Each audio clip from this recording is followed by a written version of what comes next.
Hello. This is today the 21st of April. I just saw a short video by Louis Ahmed from the Builders of the Middle East about, it's called Saudi Arabia Defends Israel. It's nice what he says, but he doesn't say everything because there are reasons why Saudi Arabia had shooting down Iranian missiles. Exactly. Because and I hope I will find the link to what Mohammed bin Salman, MBS, the Crown Prince and Prime Minister of Saudi Arabia said in a conference, in an Arabic conference. He said, so MBS said that his dream and what he stands for is building up the Middle East. His dream is that the Middle East will become the new Europe. I mean, flourishing and with human rights and everything. And what stands in the way to this development, to this goal MBS is standing for, is Islamism. That means Iran, the self-proclaimed Palestinians, and all Islamist groups. Israel is their partner for building up a flourishing Middle East. Islamism is the obstacle. Exactly. When you read a bit about Mohammed bin Salman, and also watch videos, what he says in interviews, it's very interesting. He's not like his father. He's very intelligent. And what more? I mean, I don't say that his father is stupid. I don't know. I have no clue. But his father is deeper down, just still wrapped up in Wahhabism and conservatism and extreme Islam. I mean, not extreme like Islamists, but I mean, Wahhabism is not very open-minded Islam, to say it nicely. But Mohammed bin Salman, he is actually quite the opposite. And also, when it comes to women's rights, he also stopped teaching in Saudi schools the hatred of Jews and hatred against Israel. He all stopped it. And he also said in an interview that with an American paper that for him there's no difference between men and women. You don't expect that from a Saudi. Exactly. So you actually see he has a very modern mind. I mean, for us Jews, it's not modern because we say that for thousands of years. Yeah, but there is a reason why the Saudis are interested in Israel and not interested in Islamism. And they also have their own experience with Islamism. It's Al-Qaeda. Yeah, a lot of terrorism. Also in Saudi Arabia, they had to fight. And so when you watch also my other videos from the beginning on Rumble under Nurit Ahuva, you find me there. You can see that actually I know all these things, of course. And to get educated on Saudi Arabia and Mohammed bin Salman, it's very worthwhile because he's a very interesting personality. And actually more interesting than all these crown princes in the Emirates. Or let's say in Dubai. The others actually are not that. I don't know much about him. So, Mohammed bin Salman stands for the development of the Middle East without fanatism and hatred to anybody. And this is what Israel stands for too. And the obstacle the Islamists and Iran and Qatar, of course. That's the reason for MBS help to Israel. But I'm actually more convinced that it's help to Jordan. Why? And why Jordan shot down missiles heading for Iranian missiles heading for Israel was, of course, also this was also what Abdullah Ahmed said. I think he made an extra video on that, but I think not everything is. I don't agree with everything. I think it's more that, you know,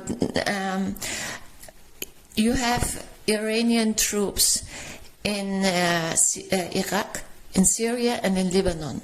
They took over these three countries. What are they doing there? What is Iran doing there? Yeah, terrorism. Exactly. And so this is what Jordan is afraid of.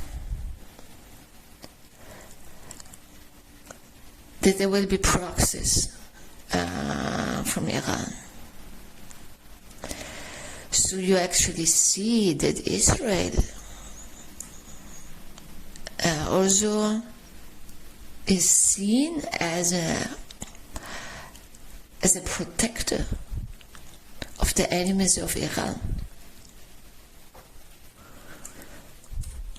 I said a lot about the Iranian king Abdullah II. I think he's too weak for our times, and he hasn't fought Islamism in his own country for 20 years. So the Islamists are marching in Jordan, and that might break his neck. I mean, his grandfather was already murdered by Islamists. Yes. So, and then Black Friday in Jordan, the Israelis helped the Jordanians. The Israeli army helped the Jordanians. Also didn't know that for a very long time. And so Jordan and Israel have a kind of a relationship, but because of this king, and their relationship is not that good. And actually, mainly because Abdullah II is weak. Is a weak king. I don't know if he were good in happy times, but for these times he's too weak. His father, King Hussein I, had a very strong point against Islamism, and I mean, Hussein I also developed, of course. At first, he was an enemy of Israel. And then he developed into a friend of Israel. So, this is a strength of character. And that was good for his country, for Jordan. But Abdullah is too weak. That's why he's not good. And I don't know if they have good people in this royal family. I have no clue. The others are not very known what they're actually doing. Yeah. His son only smiles. I have no clue if he's good or not. Yeah, I mean. So, but there is a reason why also Jordan is afraid of Iran. Instead of being brave like the Israelis and really fight Iran and fight Islamism, they just meander around and I also, you can see also in the form of one of my older videos that I'm waiting for Saudi Arabia to finally strike Iran. This is not enough. What MBS, I talk to you, this is not enough what you're doing. This is inevitable. You have to do it. To stop Islamism. Bye. There are people who say, oh, there's a woman who stands for war. I don't stand for war. But there are wars that are justified and to save people's lives. And there are people like Islamists, and this is Turkey, this is Iran, this is Qatar, and all these self-proclaimed Palestinians and all these Islamists all over the world. They stand for killing people. They stand for genocide. They stand for rape. They stand for the destruction of human values. And these are people who understand one language, unfortunately.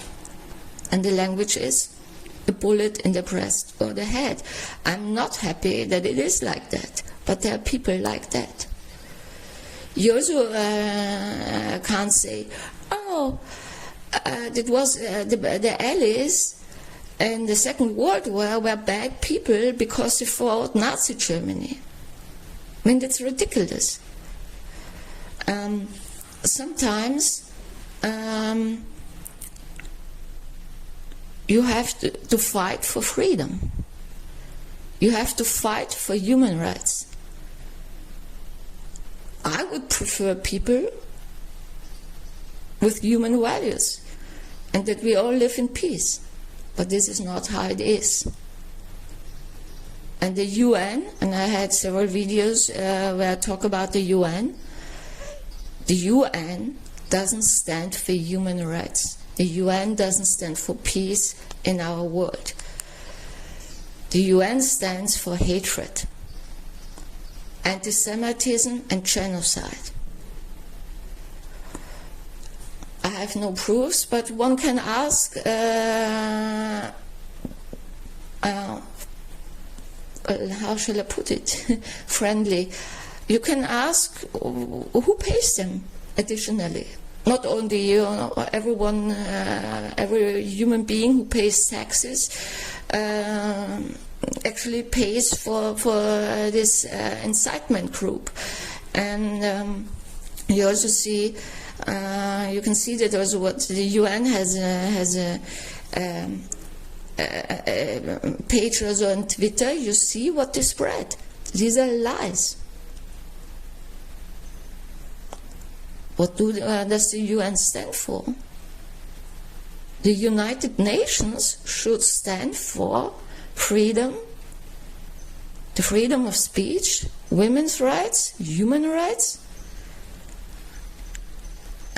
and peace, and not for what they are doing. This is not the United Nations. And what more,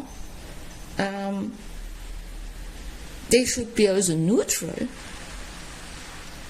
and report facts, but they refuse to do that. So the question is also, do we need the United Nations at all? I don't think so.